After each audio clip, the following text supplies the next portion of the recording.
Hi, my name is George Metos, owner of GM Consultants in Salt Lake City, Utah, where we sell towing companies throughout the United States. If we're at that stage of selling the towing company, that means we've figured out the value by now. And maybe you've seen one of my other videos on valuing towing companies, where we know that it's either method one, assets plus maybe a little bit of goodwill, or method two, profit for a number of years. From that, we choose the better of the two calculations, and we know what our asking price ought to be. And by now, I also understand the company better, the personality and the goals of the seller, what the earnings capabilities are of the company, and all sorts of other factors such as their equipment and the type of towing that they do. Let's first talk about confidentiality. It's very important to the seller, whom I typically represent. Sometimes I will represent a buyer, and it's also important for me and my reputation as a business broker. So the way I like to operate is for as few people as possible throughout the country to know the private plans of the seller. I do that by calling my network of buyers whom I know to be interested in towing companies. There's a buyer for just about any kind of towing throughout the country. Sure, population matters and the kind of profitability and the size, but I know the buyers. We stay in touch, right? That's what I do. And they want towing companies. If I can find a hook with one of them first, then it saves us all some heartache and some concern over confidentiality. And we then might advertise for other buyers if that doesn't work, but usually it does. And one way or the other, we generate some interest from somebody, whether I've known them before or whether it's somebody who's new calling in, and we sign a confidentiality agreement with anybody we think is legitimate. They'll have questions. They'll want to know everything I know about the company. What do they do? What kind of towing? What equipment? What are the goals of the seller? What about the financials? And of course, drivers on everybody's mind. And we want to make a good impression on them initially. We want them to understand the company. We want them to get information that makes them feel like they want to learn more. How do we do that? We don't tell them, well, just come by and see the place. What are they going to do? Have a nice visit, which is nice, but they'll see trucks that are not generating revenue for the company.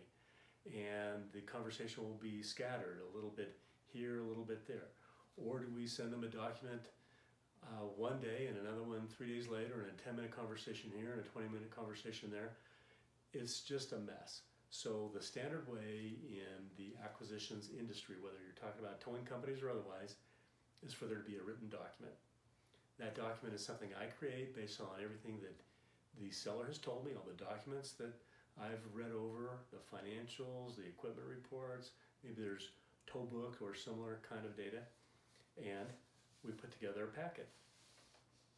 We want that first impression to be good, and if it is, then we might get further questions. At this point, we want to keep things moving. We have a lot of information to convey, and they'll have a lot of questions, and why shouldn't they? This is a $1 million, $2 million, $5 million, $10 million transaction. If they don't ask questions, something's wrong with them. So it's our job to make sure that they get fed with the answers and in a timely manner. Our ultimate goal is for them to write an offer, not to just say, well, we're sort of interested.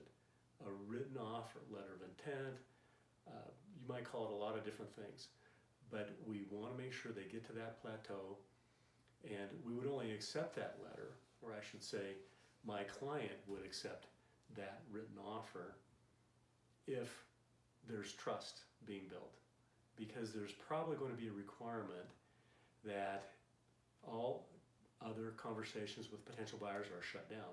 So you don't want to risk all your efforts on one buyer unless you're sure about that buyer. And then they go through a due diligence period where everything is checked and double checked. They'll have continuing questions. The next big plateau is a formal agreement, not a non-binding letter of intent, but a real agreement which when signed would be valid and enforceable. One of the attorneys will draft it. There will be continuing dialogue about this issue and that issue, negotiations here, and so on. And remember, both parties are trying to understand one another. Do they want to acquire this company? They're making final decisions. Does the seller think this is a good fit to sell to this buyer? There will also be updates to the financial status of the company. The buyer wants to know that the company they're about to buy is the same one that we told them about originally. So this is not time to get senioritis like a lot of us did in high school, right? Me included. Where we get a little lazy, we think, oh, we got this, it's done, I can coast. You do less tows, there's less revenue, you're less concerned about collecting. You can't do that. You want the company to be on the rise, because otherwise, if it starts to go downward in any way, 5-10% off in sales, or your collections are slower, or you're not managing your people, you're losing drivers, what have you, it could affect the deal in the sense that maybe there's no deal, or maybe it's take 10% off. There's no need for that. So keep going, and then this is a lot of pressure on everybody. The buyer's got pressure because they're forking out some millions. The seller's got pressure because their baby is about to go away.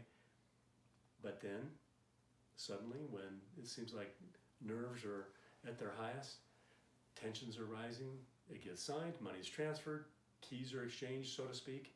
The seller might train the new buyer and then ride off into the sunset, or decide, no, I really like it here. I'm able to grow with this company and no financial risk to me.